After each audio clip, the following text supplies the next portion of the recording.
Nosso programa está de volta. Sempre quero saber mais sobre os instrumentos que a gente tem para descobrir sobre nós mesmos, sobre a nossa personalidade, para a gente ter autoconhecimento. Eu estou recebendo hoje aqui no nosso estúdio a Letícia Radack, que é professora de Eneagrama e fala com a gente sobre o assunto. Tudo bem? Tudo bem, já. Prazer te receber aqui novamente, viu? Prazer é meu. Obrigada pelo convite. Vamos começar entendendo o que é o Eneagrama. Explica para nós. O Eneagrama é uma ferramenta que traduz as personalidades em 9 tipos. Na verdade, o Eneagrama ele não foi uma criação, ele foi uma descoberta. Ele veio lá dos antigos egípcios e chegou até os nossos dias por meio de médicos, psicólogos, filósofos que traduziram essa maneira de observar o universo e estabelecer uma correlação com tipos de personalidades para que a gente pudesse entender um pouco melhor sobre a gente mesmo, né? E mais ainda, entender como se relacionar com as outras pessoas. Eu queria entender, na verdade, a gente pode ter mais do que um, não? Como é que funciona isso? Ou tem um que é predominante? Como é que é essa questão? Isso. Esses 9 tipos de personalidade, na verdade, funciona... Vou contar uma metáfora para a gente poder entender melhor. É como se a gente tivesse uma casa com 9 janelas, tá? E aí nós estamos sempre acostumados a ir em uma única janela. Só que naquela janela a gente só vê um pedacinho da paisagem, ou melhor, por um determinado ângulo. E o Eneagrama, a proposta é o quê? Que a gente descubra que existem outras janelas para a gente visitar e aí a gente vai conseguir cada vez mais enxergar um cenário total, a paisagem de uma maneira melhor. Mas é lógico, existe uma que predomina, que tem a ver com a nossa essência. Como é que a gente descobre? Eu vou pedir para você falar de todos um pouquinho, se der tempo, mas como a gente descobre? É um questionário que é aplicado? Como que se descobre isso? O Eneagrama, ninguém pode, por exemplo, falar, você já que é de determinado tipo, né?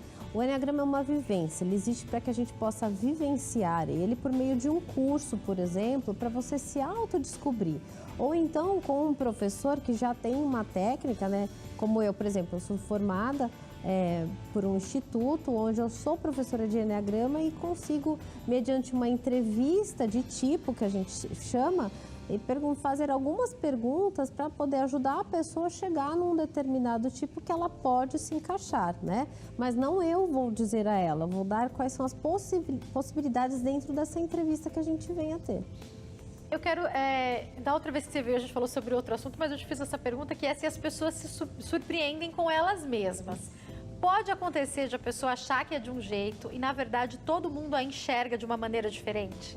Sim, isso acontece bastante, inclusive, né? Porque, na verdade, a gente se relaciona com a imagem que a gente acha que a gente é, com aquilo que a gente acredita que a gente é. E quando a gente começa a fazer um estudo, né, dos tipos do Eneagrama, a gente aprende que existe a personalidade e a essência, que, na verdade, a gente não é aquela personalidade que é o que a gente se enxerga, né? A gente tem outras coisas por trás que nos levam a um conhecimento mais profundo de nós mesmos. E aí é onde que existe um pouco de surpresa a identificar alguns padrões, né? Dá pra gente falar de alguns deles, por favor? Dá sim. Bom, vou começar falando do tipo 1, tá? O tipo 1 do Eneagrama é o perfeccionista. Então é aquela pessoa que quando chega num lugar, ela percebe rapidamente tudo que tá fora do lugar, né? Então, assim, chegou numa casa de alguém, o tapetinho tá virado, o tipo 1 já vai entrar e vai bater o foco de atenção naquilo. Geralmente são pessoas que, por exemplo, para se trabalhar, são excelentes quando tem que desempenhar tarefas muito perfeitas, muito corretas, porque elas já têm o foco de atenção para isso. E a ideia do 1 é que ele possa se desenvolver e chegar num momento em que consiga ficar mais tranquilo, né? Senão a pessoa fica muito rígida naquele padrão. O tipo 2 é o doador, que são as pessoas que estão sempre disponíveis para atender as necessidades das outras e que elas até percebem antes de a pessoa pedir. Antes mesmo de pedir, aquela pessoa já está ali ao lado, né? E aí um momento para que a pessoa possa melhorar essa questão dentro dela é também mostrar que em alguns momentos ela também precisa de ajuda. Porque às vezes a pessoa está ali sempre disposta, mas quando ela precisa de ajuda não tem ninguém para ajudar, né? Então mostrar que ela também tem os seus momentos que precisa. O tipo 3 é o realizador, são os workaholics, né? Que são pessoas voltadas para metas, objetivos, prazos e que passam a vida sempre procurando competir com outras pessoas, mas de uma maneira para chegar num objetivo e conquistar algo maior, né? O 4 são as pessoas mais profundas, é o romântico do Eneagrama, que vê a vida por um prisma bem romantizado, profundo, sensível e que na maior parte do tempo estão geralmente se comparando com os demais, né? Tem essa questão de se comparar. O 5 é o observador, que são aquelas pessoas que adoram ler, adoram informações e que precisam de um tempo determinado para ficar sozinhos, um momento de isolamento, né? Na verdade, o 5 precisa muito mais do que um momento, precisa de mais tempo com ele mesmo. Ele gosta muito de ficar no aspecto mental, porque ele é da tríade dos mentais do Eneagrama, né? São pessoas muito boas, por exemplo, para estabelecer planejamentos, estratégias. Em momentos de crise, eles são ótimos, né? Porque são pessoas que conseguem manter bem o foco, elas não se perdem muito. O tipo 7 é o otimista do Eneagrama, é o entusiasta. São aquelas pessoas que, diante de toda a dificuldade que está acontecendo, mas veja bem, foi melhor desse jeito, né? Acham uma maneira de dar uma relaxada diante. Geralmente, nas reuniões de amigos, são as pessoas mais animadas, né? E que essas pessoas às vezes, têm um pouco de dificuldade de chegar a falar sobre dores ou coisas difíceis, que estão sempre procurando ver só o lado positivo da vida. E o tipo 8 do Eneagrama é o justiceiro, que é aquelas pessoas que acreditam que a vida só respeita quem é forte. Então ela acaba tendo uma postura mais assim de que eu não preciso de ninguém, eu vou defender os meus amigos, eu vou fazer, né? Uma postura bem intensa, são pessoas muito intensas. E o 9, finalmente, né, que é o mediador, que é aquelas pessoas que têm dificuldade de dizer não, porque gostam realmente de manter aquela paz no ambiente, harmonizar as relações, né? São líderes, por exemplo, que têm a facilidade de entender os dois lados diante de um conflito e harmonizar aquela situação.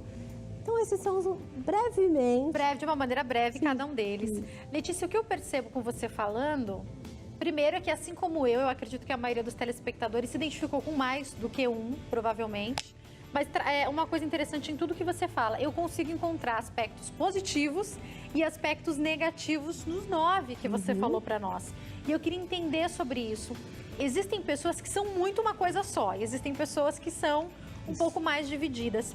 Quando a gente fala dessa técnica, é importante também a pessoa aprender que ela pode migrar entre os outros? É como você falou, Jaque. A gente tem um pouquinho de cada, isso é verdade. E conforme a gente vai ficando um pouco mais maduro ou vai procurando se aprofundar no autoconhecimento, a gente vai entendendo que não necessariamente você precisa ficar só de um jeito. Você pode assumir outras... Por exemplo, se a gente tem pessoas que a gente admira, né? Às vezes uma mãe, um irmão, um tio... E às vezes a gente acaba falando, nossa, eu acho tão legal aquela pessoa, e a gente se molda um pouco nela, e quando a gente vai ver, a gente já está desenvolvendo coisas boas. Às vezes também o negativo acontece, né? Mas assim, a gente tem sim como fazer esse desenvolvimento olhando para pessoas que a gente convive que geralmente estão dentro desses tipos, né? Que a pessoa não sabe que ela está fazendo uma técnica, mas quem estuda o Eneagrama faz exatamente isso que você falou. A gente observa, por exemplo, né? O 7 do Eneagrama, que é o entusiasta, o otimista, como ele está sempre com a atenção voltada a diversos aspectos, que gosta de fazer coisas diferentes e legais, às vezes ele precisa olhar para o tipo 1, que é uma seta que liga com ele, que é a pessoa que é mais perfeccionista, que é mais centrada, para que ele possa ter o quê? Foco na vida. Senão ele vai ficar sempre pulando só em coisas legais e não vai conseguir realizar as coisas mais importantes e fundamentais para o projeto de vida e o que quer que ele queira.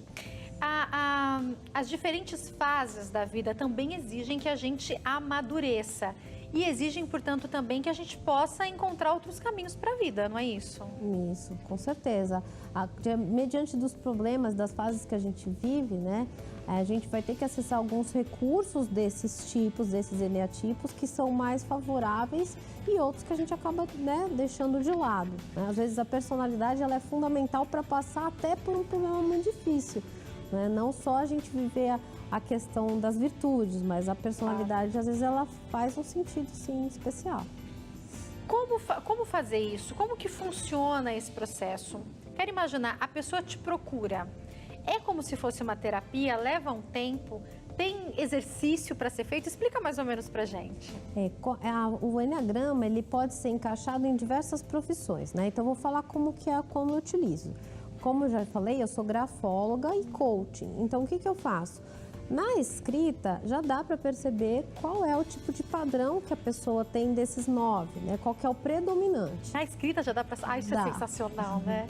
E aí isso ajuda muito, porque além das características da personalidade que a gente vê na pessoa, o Enneagrama mostra o caminho que é o melhor para aquele tipo, né? Não é o mesmo para todo mundo. Porque, por exemplo, pessoas mais emocionais, elas têm uma característica que você tem que trabalhar diferente com elas. Não adianta você conversar só com a mente. As pessoas emocionais, elas têm uma necessidade de conexão, de atenção, principalmente um tipo 4, que é mais profundo.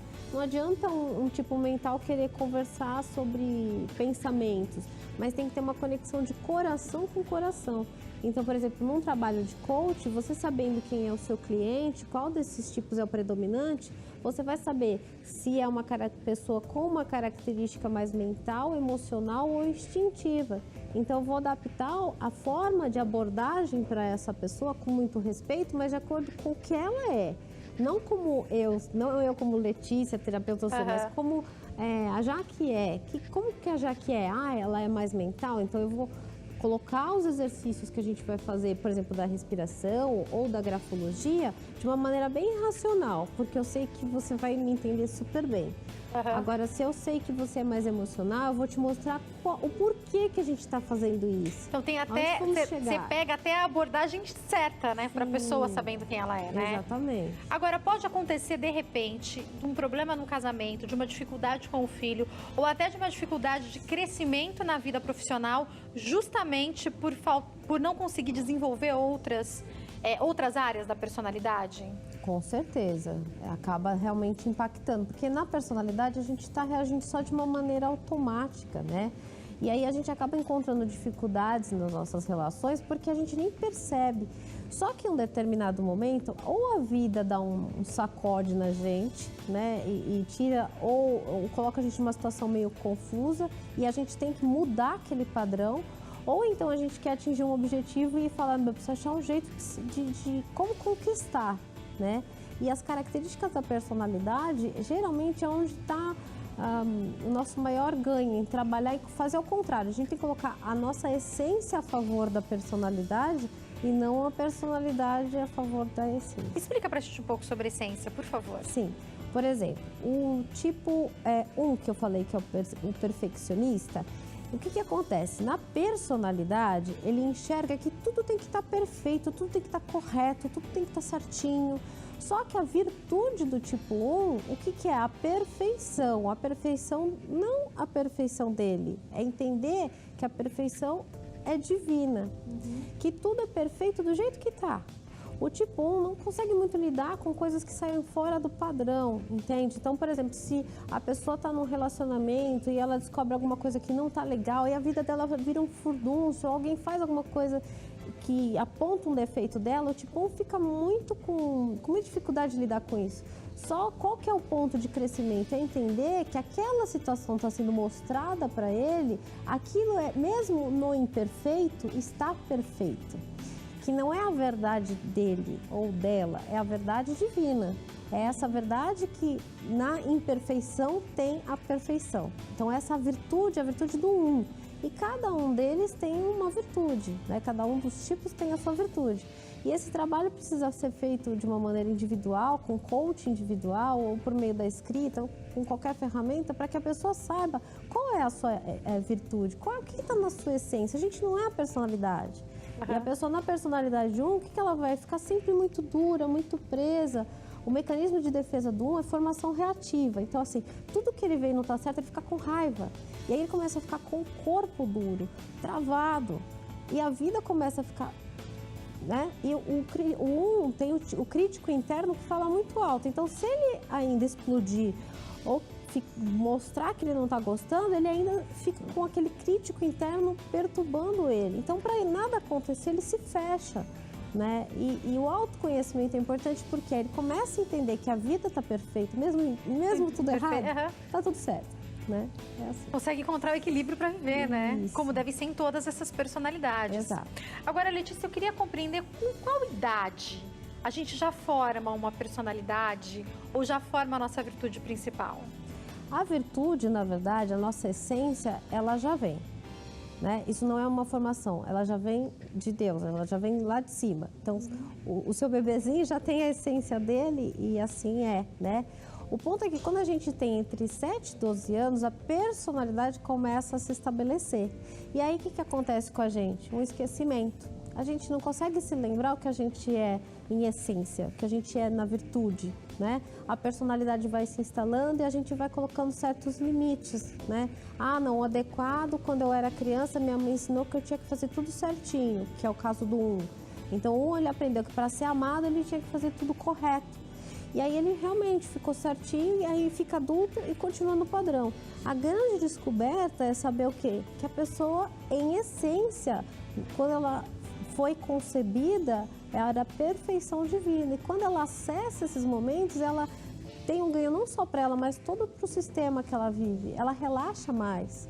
Então, a virtude está muito vinculada à nossa conexão divina mesmo. Como Deus nos fez, né? Exatamente. É uma coisa interessante isso que você está falando, porque o que eu percebo, até mesmo quando algumas pessoas se convertem, têm um encontro com Deus, é que muitas coisas são mudadas naquilo que a pessoa age.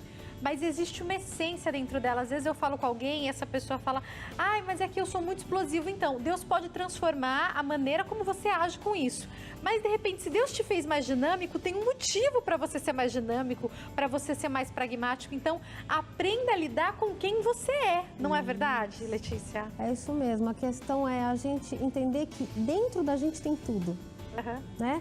Temos o bom e o ruim, é verdade, o ruim, temos as duas coisas, mas a gente também tem uma essência divina. E o pacotinho já está tudo instalado. Né? A gente só precisa, às vezes, procurar entender dentro da gente. Tudo que acontece que a gente vive não é culpa dos outros. É muito do que a gente enxerga e a gente mesmo ocasiona algumas situações na vida, né? E tudo vem com esse aprendizado. Não é à toa que a gente tem os amigos que tem, né? A família que temos e vivemos o que vivemos, né? Tudo ali a gente vem aqui para aprender muitas coisas e tudo está certo, né? O Enneagrama pode ser aplicado também em adolescentes? Sim, pode sim, mas sempre com um profissional que tenha condição de lidar com isso.